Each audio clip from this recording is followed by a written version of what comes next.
वासुदेवाय।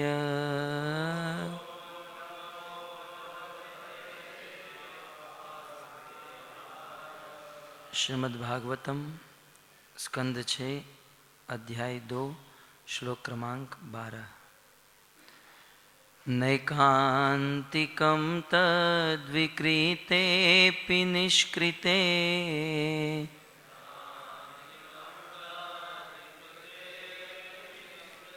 मनः पुनर्धावति चेदसत्पथे।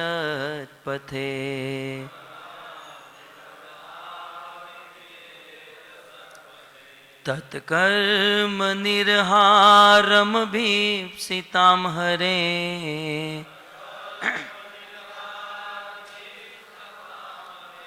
गुणानुवाद खलु सत्वभावना।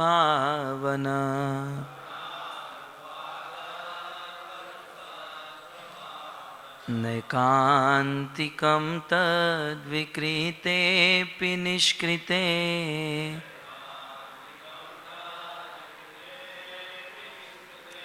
मनः पुनर्धावति चेदसत्पथे।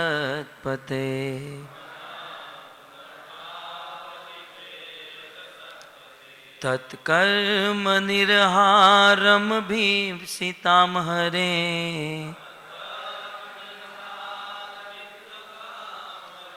गुणानुवाद खलु सत्वभावना।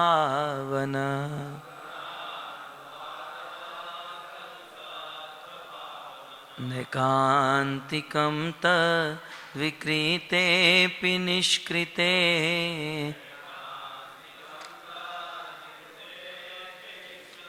मनः पुनर्धावति चेदसत्पथे।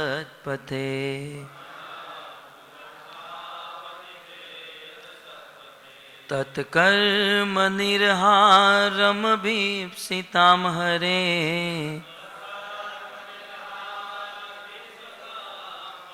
गुणानुवाद खलु सत्वभावना।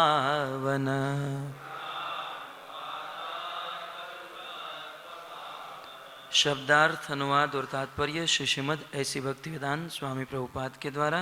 श्रील प्रभुपाद की न नहीं एकांतिकम पूरी तरह स्वच्छ किया हुआ तत् हृदय ही क्योंकि कृते अत्यंत सुंदर ढंग से संपन्न अपि यद्यपि निष्कृते प्रायश्चित मन पुनः फिर धावती दौड़ता है चेत यदि असत्पथे भौतिक कार्यों के मार्ग पर कर्म निर्हारम भौतिक कर्मों के अभीप्सताम उनके लिए जो गंभीरता पूर्वक चाहते हैं हरे है भगवान का गुण अनुवाद महिमा का निरंतर कीर्तन खलु निसंदेह सत्वभावनः वास्तव में किसी के जीवन को शुद्ध करने वाला। अनुवाद धार्मिक शास्त्रों में संस्तुत किए गए प्रायश्चित के कर्मकांड हृदय को पूरी तरह स्वच्छ बनाने में अपर्याप्त है, क्योंकि प्रायश्चित के बाद मनुष्य का मन पुनः भौतिक कर्मों की ओर दौड़ता है। फलस्वरूप जो व्यक्ति भौतिक कार्यों के सकाम फलों से मुक्ति चाहता है उनके लिए हरे कृष्ण मंत्र का कीर्तन या भगवान के नाम यश तथा लीलाओं की महिमा का गायन प्रायश्चित की सबसे पूर्ण विधि के रूप में संस्तुत की जाती है, क्योंकि ऐसे कीर्तन से मनुष्य के हृदय में संचित धूल स्वच्छ हो जाती है। तात्पर्य इस श्लोक के कथन को पुष्टि पहले ही भागवत में हो चुकी है। श्रोताम स्वकथाम कृष्ण पुण्य श्रवण कीर्तन हृदय अंतस्थो ही भद्राणी विधुनोति सुहत्सताम। भगवान कृष्ण जो कि प्रत्येक हृदय में परमात्मा है और सच्चे भक्त के उपकारी हैं, उसे भक्त के हृदय से भौतिक भोग की इच्छा को धो डालते हैं। जो उनके संदेशों का आस्वादन करता है, जो ठीक से सुने जाने तथा कीर्तन किए जाने पर स्वयं पुण्यप्रद है। यह तो भगवान की विशेष कृपा होती है कि जो ही वे यह जान जाते हैं कि कोई उनके नाम, यश तथा गुणों का महिमा गान कर रहा है, तो वे स्वयं उसके हृदय की धूल को हटाने में सहायता करते हैं। इसलिए मात्र ऐसे गुणानुवाद से मनुष्य न केवल शुद्ध बनता है, अपितु पुण्य कर्मों का फल भी प्राप्त करता है। पुण्य श्रवण कीर्तन भक्ति का द्योतक है। यदि कोई भगवान के नाम, लीलाओं तथा गुणों को न भी समझता हो, तो वह मात्र उनके श्रवण या कीर्तन से शुद्ध हो जाता है। ऐसी शुद्ध सत्वभावन कहलाती है। मनुष्य का मुख्य उद्देश्य अपने जीवन को शुद्ध बनाना तथा मुक्ति प्राप्त करना होना चाहिए। जब तक मनुष्य इस शरीर में रहता है, वह अशुद्ध समझा जाता है। ऐसी अशुद्ध भौतिक दशा में मनुष्य वास्तविक आनंदमयी जीवन का भोग नहीं कर सकता। यद्यपि हर कोई उसकी खोज में रहता है। इसलिए भागवत में कहा गया है, तपो दिव्यम पुत्र काये न सत्वम शुद्ध्येत। आध्यात्मिक पद तक पहुंचने के लिए मनुष्य को अपना जीवन शुद्ध करने के लिए तपस्या करनी चाहिए। भगवान के नाम, यश तथा गुणों के कीर्तन तथा गुणानुवाद की तपस्या वह अत्यंत सरल शुद्धकारी विधि है, जिससे हर एक सुखी बन सकता है। अतएव हर व्यक्ति को जो अपने हृदय को स्वच्छ बनाना चाहता है, यह विधि ग्रहण करनी चाहिए। अन्य विधियाँ यथा कर्म, ज्ञान तथा योग हृदय को पूरी तरह स्वच्छ नहीं बना सकती। नमो विष्णुपादाय कृष्णपृष्ठाय भूतले श्रीमते भक्तिवेदांत स्वामिनिति नामिने। नमस्ते सरस्वते देवे गौरवाणी प्रचारिणे निर्विशेष शून्यवादी पाश्चात्य देशतारिणे। जय श्री कृष्ण चैतन्य प्रभु नित्यानंद श्री अद्वैत गदाधर श्रीवासादि श्री गौर भक्तवृंद। हरे कृष्णा कृष्णा कृष्णा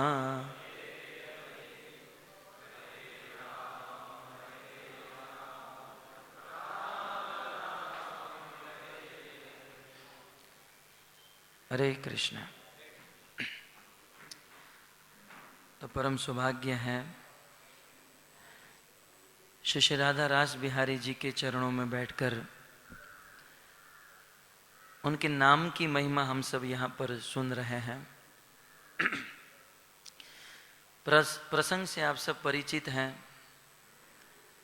यजामिल प्रसंग बड़ा प्रसिद्ध प्रसंग है, जिसमें भगवान के नाम की महिमा का वर्णन हुआ है। बहुत सुंदर गत श्लोकों में नाम की महिमा का वर्णन हुआ। कोई व्यक्ति कितना भी पाप करता है, यदि भगवान का नाम ग्रहण कर लेता है तो वो सभी पापों से मुक्त हो जाता है। इस श्लोक में बता रहे हैं, हरेर नाम संकीर्तनम एव पाप निर्मूलनम कारणम। भगवान के नाम का संकीर्तन ही पाप को नष्ट कर सकता है। अन्य तप आदि भी, अन्य जो तप इत्यादि जो कार्य है, वह व्यक्ति को इतना पवित्र नहीं कर सकते जितना भगवान का नाम और भगवान की भक्ति। इसलिए इस श्लोक में कहा गया है, नैकांतिकम तद्विकृते निष्कृते। निष्कृते अर्थात प्रायश्चित। कहते हैं प्रायश्चित कृते अपि। यदि कोई प्रायश्चित कृते कर भी लेता है, अपि का अर्थ होता है भी। यदि कोई कितना भी बड़ा प्रायश्चित कर ले, परंतु उस प्रायश्चित से मनः पुनर्धावति, उसका मन पुनः फिर से असत मार्ग पर चला जाएगा। क्योंकि प्रायश्चित जो विधि है ये जीव को पवित्र करने के लिए पूर्ण विधि नहीं है। दूसरे शब्दों में प्रायश्चित के द्वारा जीव पूर्ण रूप से शुद्ध नहीं हो सकता है। इस संसार में हमने देखा है जो लोग प्रायश्चित करते हैं, छठे स्कंद के प्रारंभ में भी महाराज परीक्षित कहते हैं, कश्चित निवर्तते भद्रात कश्चित चरति ततः पुनः प्रायश्चितम अथो पार्थम मनिये कुंजर शोचवत। ये प्रायश्चित जो है हाथी के स्नान के समान। हाथी जो होता है नदी में स्नान करता है घंटों भर, 2-3 घंटे के लिए हाथी जल में स्नान करता है, लेकिन जैसे ही उस जल से बाहर निकलता है बाहर की मट्टी को अपने शरीर के ऊपर डाल देता है। जब मट्टी के द्वारा अपने शरीर को बिगाड़ना ही था तो 3-4 घंटे तक नदी में स्नान करने का क्या लाभ। ठीक उसी प्रकार ये प्रायश्चित की विधि पवित्र करने वाली है, क्योंकि न चेदी हेवा पचितिम यथामंस कृतस्य कुरियान मन उक्त पाणी भी ध्रुवम सवे प्रेत्य नरकानुपेति यह कीर्तिता भवत स्मिग्न यातना। सुखदेव जी ने कहा था कि प्रायश्चित के द्वारा व्यक्ति नरक में जाने से बच सकता है, अपने पापों से मुक्त हो सकता है, लेकिन वो प्रायश्चित पूर्ण रूप से होना चाहिए। लेकिन आज संसार में कुछ लोग प्रायश्चित करते हैं लेकिन पूर्ण रूप से शुद्ध नहीं हो पाते। हम देखते हैं कुछ लोग पवित्र होने के लिए, प्रायश्चित करने के लिए हरिद्वार जाते हैं, तीर्थ यात्रा में जाते हैं, हरिद्वार जाते हैं, गंगा में स्नान करते हैं, हाथ में जल लेकर संकल्प कर लेते हैं कि अब हम मुंबई जाकर सिगरेट नहीं पिएंगे, अब हम मुंबई जाकर शराब नहीं पिएंगे, चाय कॉफी नहीं पिएंगे। प्रायश्चित कर लेते हैं, संकल्प कर लेते हैं, लेकिन जैसे ही वापस अपने अपने घर पर लौटते हैं कुछ दिन के बाद वही काम, वही पाप शुरू कर देते हैं। कुछ लोग संकल्प लेते हैं कि आज से मैं सिगरेट नहीं पीऊंगा, फेंक देते हैं। 1 दिन नहीं पीते हैं, 2 दिन, 3 दिन, 5 दिन, 10 दिन, 1 महीना, और फिर ऐसा दिन आता है कि 1 महीने में जो पाप नहीं किया था वो 1 दिन में कर लेता है। अतः ये प्रायश्चित की विधि जो है अपूर्ण है।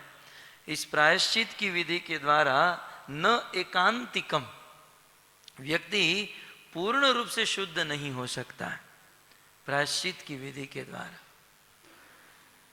यदि व्यक्ति को अपने कर्मों से, अपने पापों से पूर्ण रूप से शुद्ध होना है, ततः माने यदि कर्म निरहारम अभिप्सिताम, जो अपने कर्म को नष्ट करने की इच्छा रखते हैं, अभिप्सिताम माने इच्छा रखने वाले, जो लोग चाहते हैं कि हम हमारे सारे पापों से मुक्त हो जाए, हमारे हृदय में पाप है उससे भी हम मुक्त हो जाए, और पाप करने की जो वृत्ति है, वासना है, जो इच्छा है मुझसे भी मुक्त हो जाए, तो बहुत सुंदर उपाय बता रहे हैं कि तत्कर्म निर्हारम अभिप्सिताम, जो व्यक्ति अपने कर्मों से, अपने पापों से पूर्ण रूप से मुक्त होना चाहते हैं, उसे क्या करना चाहिए?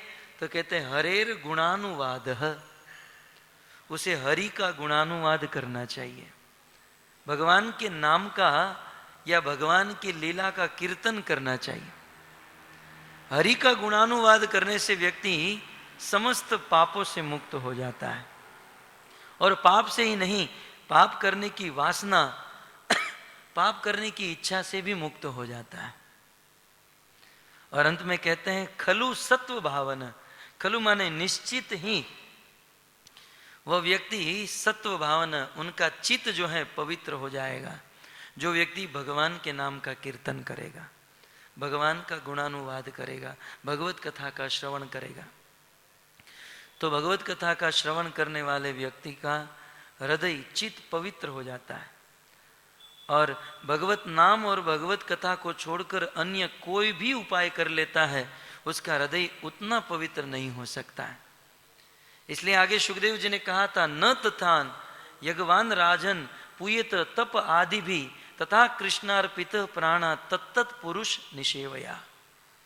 हे राजन, इस संसार में जप तप आदि से व्यक्ति उतना पवित्र नहीं हो सकता जितना भगवान की सेवा या भगवान कृष्ण की भक्ति करने से शुद्ध हो सकता। क्योंकि केचित केवलिया भक्त्या वासुदेव परायण अगम गुणवंती कार्स्त्यन निहारम इव भास्कर। भगवान का नाम भास्कर के समान, सूर्य के समान है। ठंडी की ऋतु में हम देखते हैं कोहरे जम जाते हैं, धुम्मस फोग जम जाती है, और उस फोग में हमसे 2-3 फुट दूर खड़ा रहने वाला आदमी भी नहीं दिखता है। और उस कोहरे को, उस धुम्मस को दूर करने के लिए यदि कोई कितना भी प्रयास करे, कितनी भी लाइट जलाए, दिया जलाए, या उस धुम्मस को गाली देने लगे, या बंदूक लेकर खड़ा रह जाए, कितना भी प्रयास करे, उस धुम्मस को कोई मिटा नहीं सकता है। उस कोहरे को, उस धुम्मस को मात्र भगवान भास्कर ही मिटा सकते हैं। वैसे हमारे हृदय में जो पाप है उसको मिटाने के लिए कितना भी प्रयास करे, परंतु वह पाप मात्र भगवान के नाम से और भगवान के गुणानुवाद से ही मिट सकते हैं। और भक्तों, कोहरे को मिटाने के लिए सूर्य की आवश्यकता नहीं, सूर्य की एक किरण काफी है, सूर्य का थोड़ा सा प्रकाश काफी है। वैसे पाप को मिटाने के लिए भगवान के नाम की आवश्यकता नहीं, भगवान के नाम का आभास ही, नामाभास ही पाप को मिटा देता है। पाप को मिटाने के लिए नाम लेने की जरूरत नहीं, नाम लेने की इच्छा जिस दिन भक्त के हृदय में हो जाती है, उस दिन ही उसके हृदय से सारे पाप निकल जाते हैं, इच्छा मात्र से। इसलिए विश्वनाथ चक्रवर्ती ठाकुर कहते हैं कि इस संसार में कुछ लोग अपने पापों को दूर करने के लिए, पापों को मिटाने के लिए भगवान का नाम लेते हैं, ये ठीक नहीं।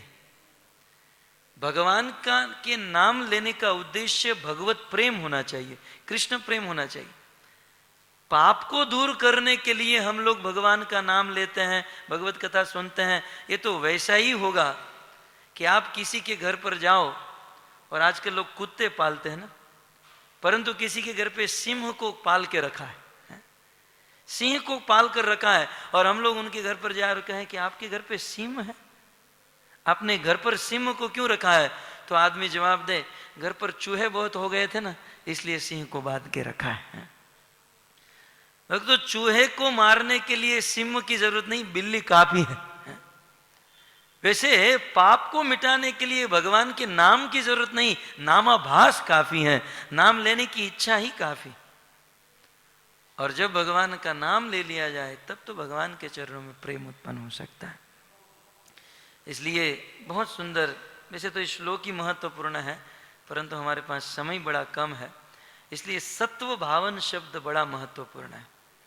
अन्य कोई भी उपाय कर लेते हैं, अन्य कोई भी कार्य करे, यज्ञ करे, तपस्या करे, दान करे, दक्षिणा करे, व्यक्ति का चित्त पवित्र नहीं हो सकता जितना कृष्ण की भक्ति से व्यक्ति का चित्त पवित्र होता है।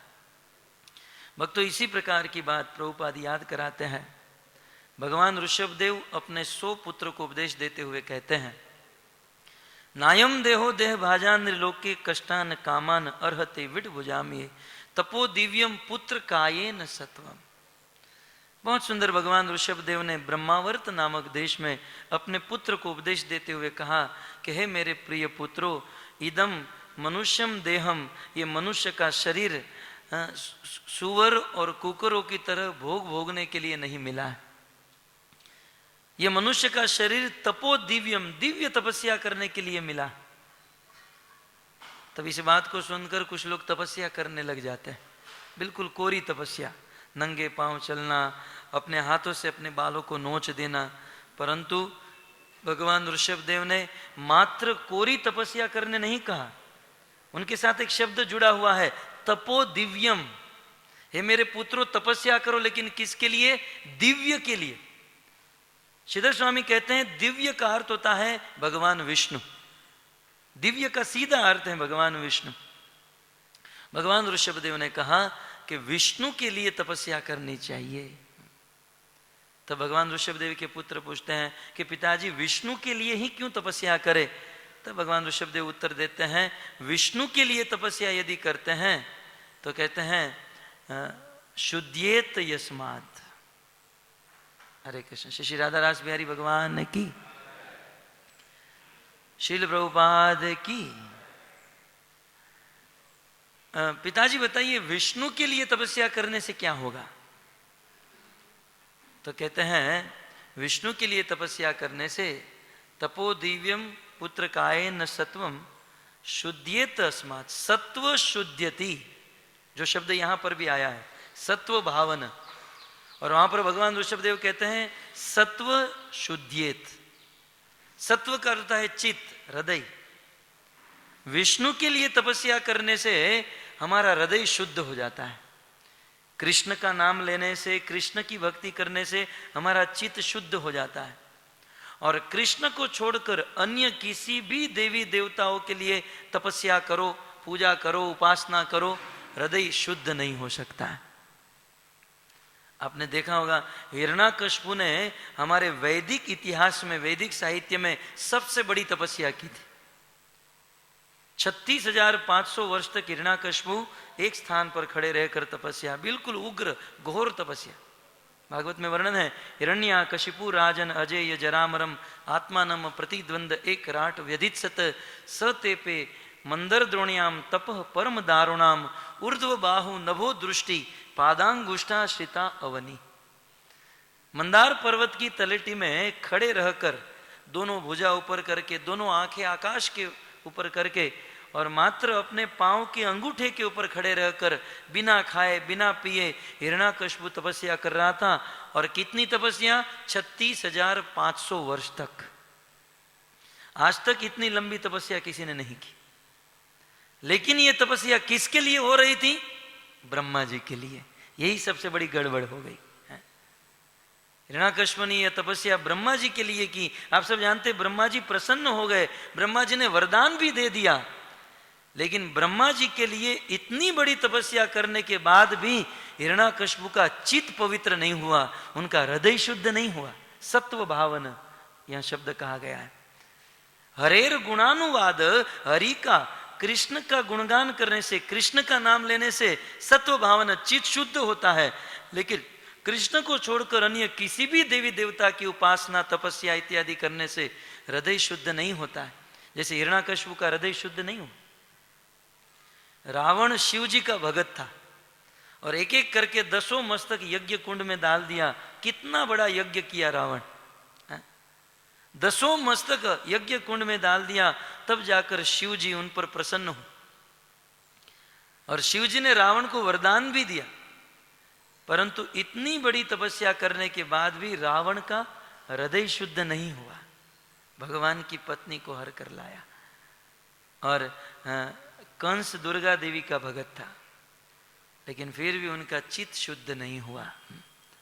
ये सब छोड़िए, सूर्य वंश में राजा मानधाता की 50 कन्या थी। और हमारे भारत में एक बहुत बड़े ऋषि हुए जिसका नाम था शौभरी ऋषि। शौभरी नाम के ऋषि तपस्या कर रहे थे और उन्होंने सोचा कि संसार में बहुत डिस्टर्बेंस है, इसलिए कहीं ऐसी जगह पर जाकर तपस्या करूं जहां कोई मुझे डिस्टर्ब ना करे। शौभरी ऋषि यमुना नदी में जाकर, यमुना की गहराई में, तलेटी में जाकर कोई डिस्टर्ब न करे, इसलिए यमुना में जाकर तपस्या करने लगे। और कितनी तपस्या की है? कहते हैं 60,000 वर्ष तक शौभरी ऋषि ने तपस्या की। और 60,000 वर्ष के बाद एक दिन शौभरी ऋषि की आंख खुली थी और उन्होंने मछली का मैथुन देख लिया। बस एक चित्र, एक मछली का मैथुन देखा, शौभरी ऋषि का मन पिघल गया। सोचा कि मैं खाली फोकट तपस्या कर रहा हूं, वास्तविक सुख तो ये पशु लोग ले रहे हैं। शौभरी ऋषि के मन में भी विवाह करने की इच्छा हो गई। जिस आदमी ने 60,000 वर्ष तक तपस्या की थी और उसी व्यक्ति ने उस नदी से बाहर निकलकर मानधाता की 50 कन्या के साथ शादी किया। 1-2 कन्या के साथ शादी किया होता तो भी हम समझ सकते थे, लेकिन इस साधु ने 50 कन्या के साथ विवाह किया। क्यों? क्योंकि तपस्या कर रहे थे। इस संसार में कृष्ण को छोड़कर अन्य किसी के भी लिए तपस्या की जाए, दान इत्यादि जो कुछ भी किया जाए, व्यक्ति शुद्ध नहीं हो सकता है। व्यक्ति शुद्ध हो सकता है एकमात्र भगवान का नाम लेने से, भगवान की भक्ति करने से। और दूसरी ओर ध्रुव महाराज को देख लीजिए। ध्रुव महाराज का चित्त शुद्ध नहीं था। ध्रुव महाराज के हृदय में बहुत कामना थी, बहुत इच्छा थी कि मैं राज्य भोगूं। मुझे मेरे पिता उत्तानपाद, उसके पिता मनु, मनु के बाप ब्रह्मा से भी बड़ा राज्य चाहिए। कि ध्रुव महाराज के हृदय में कामना थी। जैसे आज भी लोगों के हृदय में कामना होता है, कामनाएं होती हैं कि यहाँ जुहू में एक प्लॉट होना चाहिए, वहाँ पर प्लॉट होना चाहिए, वहाँ पर फ्लैट होना चाहिए। वैसे ध्रुव महाराज के हृदय में भी कामना थी। तो उस कामना को लेकर ध्रुव महाराज भगवान विष्णु की भक्ति किए, और विष्णु की भक्ति करने के कारण ध्रुव महाराज का हृदय इतना शुद्ध हो गया। 6 महीने, मात्र 6 महीने में ध्रुव महाराज का हृदय शुद्ध हो गया विष्णु की भक्ति करने से। भगवान विष्णु ने कहा कि ध्रुव जो चाहिए वो मांग लो। ध्रुव ने कहा कुछ नहीं चाहिए, मैं निकला तो था स्वर्ग, मैं निकला था राज्य के लोभ में, परंतु प्रभु आपकी भक्ति करने से मेरा हृदय शुद्ध हो गया। अब मेरे हृदय में कोई इच्छा नहीं है, कोई कामना, कोई वासना नहीं। तो भक्तों, कहने का तात्पर्य यह है, जो व्यक्ति कृष्ण का नाम लेता है, कृष्ण की भक्ति करता है, वह व्यक्ति पूर्ण रूप से शुद्ध हो जाता है। और कृष्ण का नाम, कृष्ण की भक्ति जो नहीं करता है, वह व्यक्ति पूर्ण रूप से शुद्ध नहीं होता है। इसलिए जो कृष्ण की भक्ति करता है, उसके जीवन में किसी भी प्रकार की दुर्घटना, कृष्ण की भक्ति करने वाले का कभी भी पतन नहीं हो सकता है, कहने का तात्पर्य। और कृष्ण को छोड़कर अन्य किसी की भी व्यक्ति कोई भक्ति करता है तो उसका पतन निश्चित है। इसलिए भागवत के 11 स्कंद में कहा गया, दावन मिलिनवा नेत्रे न स्खलेत न पतेत।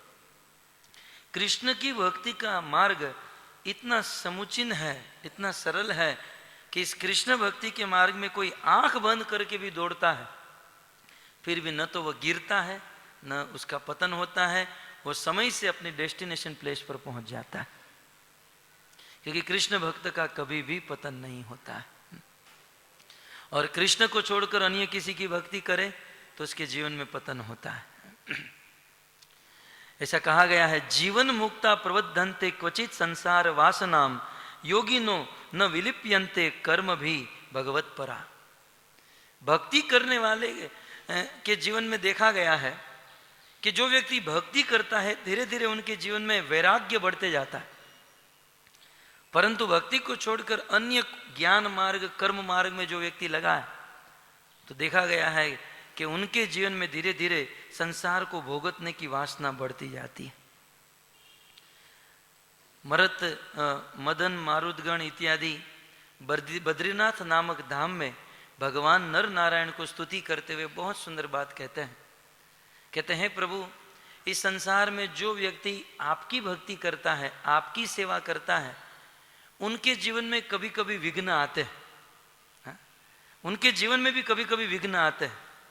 त्वाम सेवताम सुरुकृता बहुवंतराया। बहुत सुंदर बात कहते हैं कि त्वाम सेवताम, हे कृष्ण, आपकी सेवा करने वालों के जीवन में सुरुकृते बहु अंतराया, आपकी सेवा करने वालों के जीवन में बहुत अंतराय, बहुत विघ्न आते हैं। और वो विघ्न कौन देते हैं? तो कहते हैं त्वाम सेवताम सुरुकृते, आपकी सेवा, आपकी भक्ति करने वालों के जीवन में बहुत बहुत विघ्न आते हैं। और वह विघ्न सुरकृते, देवता लोग उसको विघ्न देते हैं। कृष्ण की भक्ति करने वालों को देवता विघ्न देते हैं। इसलिए भक्तों, कभी कभी भक्त चिंता करते हैं, ये चिंता नहीं करनी चाहिए। जब कृष्ण की भक्ति करने वाले को देवता विघ्न देते हैं तो संसार का मनुष्य विघ्न दे, ये कोई आश्चर्य की बात नहीं है। ये देवताओं का कहना है कि हम लोग विघ्न देते हैं, और दूसरी ओर देवताओं की जो भक्ति करते हैं ना, उसको कोई विघ्न नहीं आता है। कहते हैं स्वको विलंघ्य परमम व्रजताम पदम ते। देवताओं की भक्ति, देवताओं की उपासना करने वाले को कोई विघ्न नहीं आता, लेकिन कृष्ण की भक्ति करने वाले के जीवन में विघ्न आता है। क्यों विघ्न आता है? देवता लोग सोचते हैं कि आज तक ये मनुष्य हमारे पांव के तलवे के नीचे रहता था।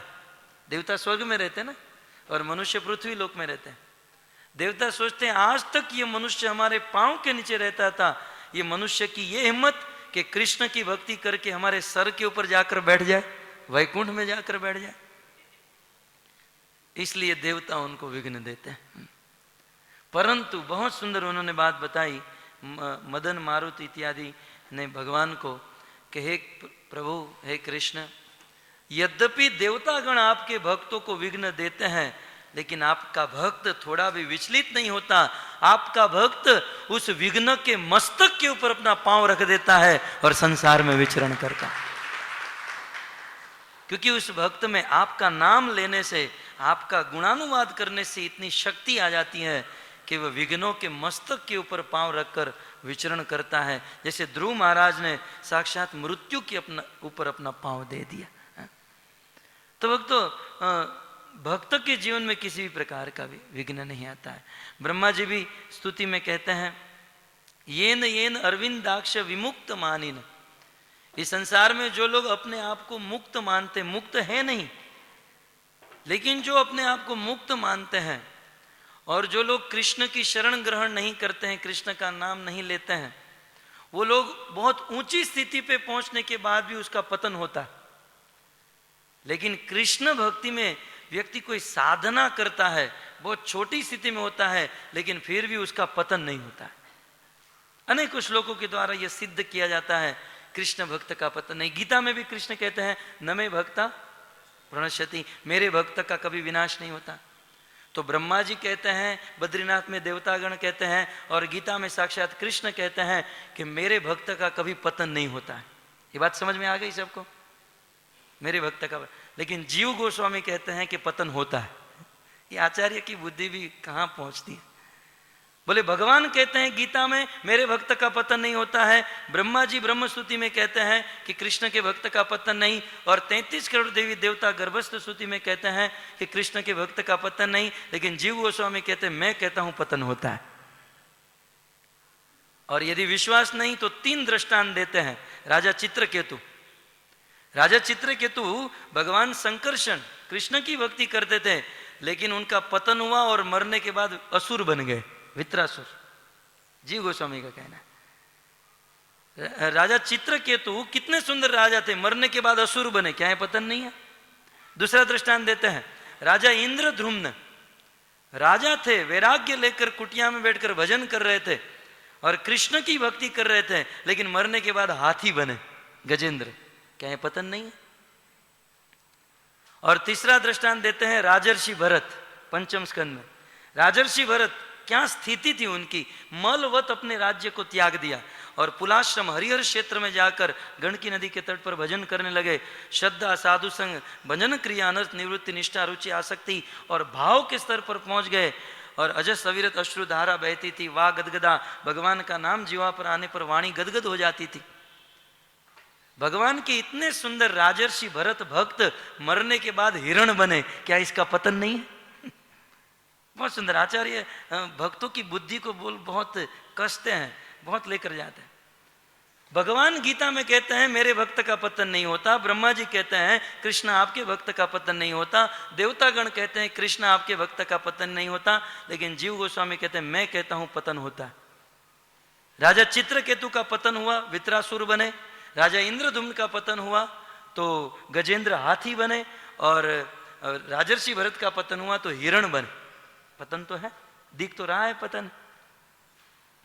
लेकिन फिर जीव गोस्वामी इसका निराकरण करते हैं। वैसे बहुत सारी बातें हैं, समय हो चुका है इसलिए मैं निराकरण दे देता हूं, नहीं तो इस बुद्धि को बहुत आगे लेकर जाते हैं जीव गोस्वामी। कहते हैं हाँ, ये तीनों का पतन हुआ, ये बाहर से दिखाई देता है, और ये सत्य है कि राजा चित्रकेतु के शरीर का पतन हुआ, ये सत्य है राजा इंद्रदुम्न के शरीर का पतन हुआ, और ये सत्य है राजर्षि भरत के शरीर का पतन हुआ। तीनों राजा ही थे। तीनों राजा का पतन हुआ, एक हाथी बना, एक हिरण बना और एक राक्षस बना।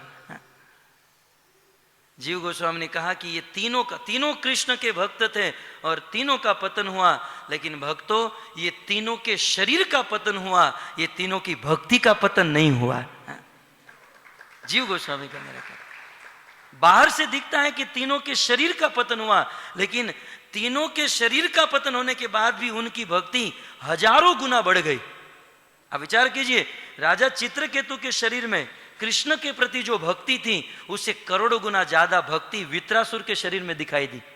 इसलिए तो भागवत में वर्णन है ना, चतुर्श्लोकी भागवत, अहम हरे तो पादेक मूलम दासानुदासो भवितास्मि भूय। 4 श्लोक में वित्रासुर ने भगवान की स्तुति की। उस स्तुति में भगवान का विरह, भगवान का प्रेम जो दिखाई दिया वह चित्रकेतु के शरीर में नहीं दिखाई दिया। इसका अर्थ है राजा चित्रकेतु के शरीर का पतन हुआ, उनकी भक्ति का पतन नहीं हुआ, उनकी भक्ति तो और बढ़ गई। दूसरा, राजा इंद्रदुम्न के शरीर में, राजा के हृदय में जो भक्ति थी उससे कोटि गुना ज्यादा भक्ति गजेंद्र के शरीर में प्रकट हुई और भगवान को स्तुति करने लगे। एवं व्यवस्थितो बुद्धिया समाधाय मनोरिधि जजाप परमम जाप्य प्राक जन्मनु शिक्षितम। गजेंद्र ने बहुत सुंदर भगवान को स्तुति की। तो राजा इंद्रदुम्न के से ज्यादा भक्ति तो गजेंद्र हाथी के शरीर में थी। और राजर्षि भरत भगवान की जितनी भक्ति करते थे उसे कोटि गुना ज्यादा हरण के हृदय में भक्ति थी। और इतना पश्चाताप और इतना विरह हो रहा था कि हरण का शरीर छूट गया, उन्होंने अपना शरीर गंडकी नदी में त्याग दिया। तो कहने का तात्पर्य यह है कि कभी कभी हम देखते हैं कि भक्तों के जीवन में भक्त का पतन हो रहा है, परंतु भक्तों बाहरिक रूप से भक्त के शरीर का पतन होता है, लेकिन आंतरिक रूप से देखा जाए तो भक्त के शरीर का पतन हुआ, भक्त की भक्ति का पतन नहीं होता। इसलिए यहाँ पर लिखा गया है सत्व भावन। जो लोग कृष्ण की भक्ति करते हैं, कृष्ण का नाम लेते हैं, उस व्यक्ति का कभी भी पतन नहीं होता। और मानो किसी के मन में प्रश्न हो कि नहीं हम तो देखते हैं इस भक्त का पतन हुआ, इस भक्त का पतन हुआ, लेकिन बाहर से ऐसा लगता है भक्त का पतन हुआ, अंदर से उस भक्त की नम्रता है, अंदर से उस भक्त का भगवान के प्रति प्रेम और बढ़ जाता है। और एक सुंदर, यहाँ पर समय तो हो चुका है, एक सुंदर पॉइंट था कि जो व्यक्ति कृष्ण का नाम लेता है वह सारे पापों से मुक्त हो जाता है। यह आचार्य ने बहुत मंथन किया है अपनी टीकाओं में, और ये आप सुनते ही आए हैं, कृष्ण का नाम लेने वाला पापों से मुक्त हो जाता है। तो भक्तों पाप 2 प्रकार का है, प्रारब्ध और अप्रारब्ध, है ना, ये दोनों को पाप कहते हैं। और प्रारब्ध और अप्रारब्ध को यदि आसान भाषा में समझ लिया जाए तो जैसे दुकान होती है, दुकान में डिस्प्ले में जो माल रख दिया है वो प्रारब्ध है और गोडाउन में जो पड़ा है वो अप्रारब्ध है। ये साधारण भाषा में इस प्रकार से, ये दोनों पाप के फल है। कृष्ण का नाम लेने वाला ये दोनों पापों से मुक्त हो जाता है। तो भक्त के जीवन में देखा गया है जो भक्ति करते हैं, कृष्ण का नाम लेते हैं, वो अप्रारब्ध से मुक्त हो गए। लेकिन भक्त के जीवन में प्रारब्ध तो फिर भी देखा जाता है। प्रारब्ध माने कभी कभी भक्त को पैरालिसिस हो जाता है, कभी कभी भक्तों को डायबिटीज हो जाता है, कभी कभी भक्त के शरीर में रोग आ जाते हैं। आखिर क्यों?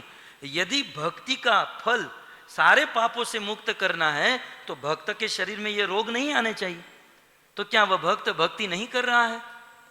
तो उसमें भी आचार्य गण निराकरण देते हुए कहते हैं कि ये सत्य है, भक्ति करने से सारे पापों से मुक्त हो जाते हैं, उस भक्त को कोई रोग नहीं आना चाहिए।